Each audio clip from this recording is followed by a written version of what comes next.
मुबारकपुर के गोठ यार मोहम्मद मस्तोई वासी नौजवान 3 वरन का पुरसरार नमूने गुम है। संदस वारिस सख्त परेशान आहिनि। वारिसनि जो चवणु आहे त मोहम्मद अली पुट मोहम्मद अफजल मस्तोई 3 साल अॻु घरां निकिरण बाद वापस नाहे आयो। ॻोल्हा बावजूद संदस को पतो नाहे पइजी सघियो।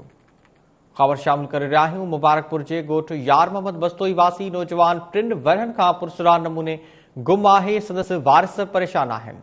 वारिसनि जो चवणु आहे त मोहम्मद अली पुट मोहम्मद अफजल मस्तोई 3 साल अॻु घरां निकिरण बाद वापस नाहे आयो। ॻोल्हा बावजूद संदसि को बि पतो नाहे पइजी सघियो।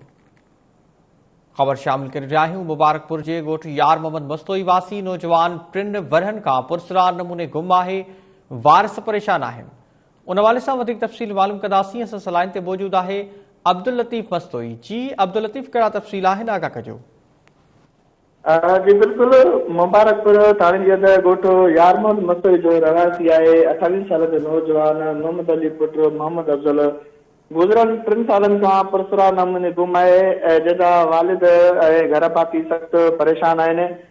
मुबारकपुर मोहम्मद अफजल जो चवणु आहे त मुंहिंजो पुटु मोहम्मद अली जो आहे गुज़िरियल 3 सालनि खां पुरसरार नमूने गुम थी वियो आहे। हुनजी जेका घणी ॻोल्हा कई आहे उन बावजूद बि को ॾस पतो न पइजी सघियो आहे।